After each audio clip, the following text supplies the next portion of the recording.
Hello everyone, and today I'll be reading a multi-character listener by me, so let's get into it. Cyno. Oh, Cyno, your guardian angel. He was just like that sometimes. Especially during this day. Sometimes it felt not very right about this day, and you felt like it was going to go badly. And you were right about it. Because as you were going downstairs, and down from the academia, you looked up to see something, and instead of being careful, you were about to fall. And it just so happened that the General Mahamatra was coming for a visit. Yes, your very dear Cyno. And he saw this all the way from downstairs, and somehow mustered the energy and speed to come and jump all the way up to you. And it's a lot of stairs. You don't know how he jumped so fast just to catch you. But thankfully, he did. Because otherwise, you were sure you would be coming out with a concussion or something even worse. He held you close, a frustrated and worried look on his face. I told you to be careful, didn't I? You were kind of embarrassed, but you were also blushing because he was very hot. I mean, he had an inhumane speed, so it was only fair that you felt that way, right? You couldn't blame yourself, and neither could he. Child. Child also always had an eye on you, only because he was very protective and wanted to take care of you in any way he can. He just wanted to feel like he could take care of you and make your day, you know? Not in a creepy stalker way, of course, but you were carrying a lot of things, and no matter how many times you insisted that it could help, you just wanted to try and do it on your own this time. But from the amount of things that you were carrying, it was kind of difficult to see what was in front of you. And you slipped up, and just as you were about to fall, and scrambling to catch the things, Child just held you close to him, letting everything fall, and looking at you with a concerned glare. And also a slightly amused one, because he can't help but find it funny how you were so insistent to carrying all of these things, only to have them all fall a few minutes later. Irony, right?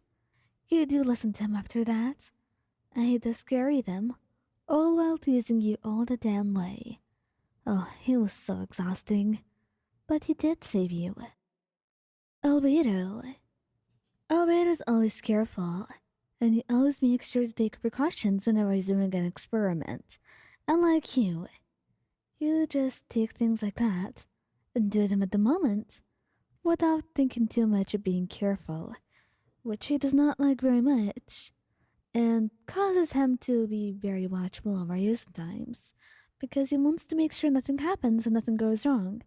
He doesn't care much about the materials or the experiments as much as he cares about you.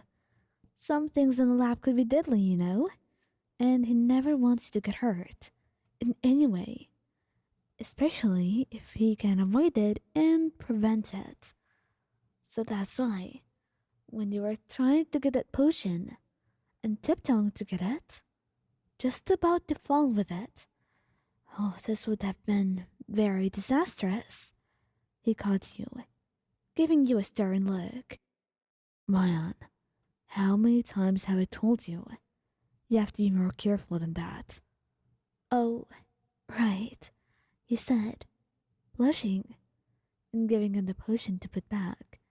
I think I'm gonna go do something else. He just sighed softly, giving you a kiss on the cheek and handing you the potion back. I didn't say you couldn't do it.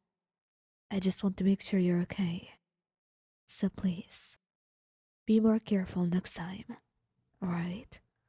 He nods shyly and watches he goes. He really had a way with words, didn't he? Venti, being the Wind Archon, gave him a lot of advantages over most people, and that's why, sometimes, just to annoy you, he'll make you slip up, giving you a strong gust of wind. Yes, he'd shoot one in a direction, just to make you slip up and catch you.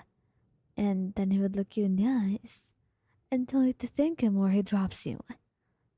He was so exhausting sometimes and childish too. At one point, you told him to drop you, and you really did. You honestly didn't believe him. So you just looked up at him blushing and told him that he's an asshole, to which he laughed and started singing a song. Sometimes meant witnessing a lot of shenanigans that you wouldn't have otherwise, which was exhausting, but it was also a lot of fun. Scaramouche. Scaramouche always chastised you about not being so careful. He honestly saw it as kind of careless of you, but mostly he only chastised you because he wanted you to be more careful in the end, and somehow it never worked. It was exhaustive to you, in a good way. He just cares too much and worries a lot, and as you're coming to sit in his office, somehow, from the slippery floor, you're about to just slide down and fall on your head, which he would not allow. And suddenly, he was on his seat, catching you into his arms, blushing as he looked at you. Don't you know how to be careful for once? I am careful. What are you talking about?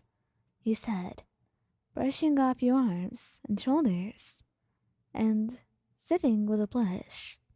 Thank you, though, he said in the end, and he just huffed at you, sitting back down and refusing to look at you for a few minutes, until he gave in after he gave him a few soft picks on the cheek. He needs to be spoiled, and mostly appreciated, so thank him a lot, okay? Because you worry him a ton. Tighnari. He really was not about to notice this, mostly because he was focused on something else. But you were talking about a bird and something, and then he heard the strike as you're about to fall. And he caught you quickly, looking at you as you're in his arms, an arm wrapped around your waist, the only thing holding you up. And then he bursted out laughing, hugging you and holding you close, kissing your cheek and telling you that you're so adorable when you're flustered like that. Honestly, the expression in your face, the fear and shock, and the way that you were so flustered when he caught you, it was hilarious and you couldn't help himself but laugh. But you do punch him on the chest after that. It's worth it though, isn't it? He thinks it is at least, which means a lot, right? He's trying his best. So if he laughs from all of this, then be happy. Because something about Tighnari's laugh was really sweet, and it was a blessing to hear.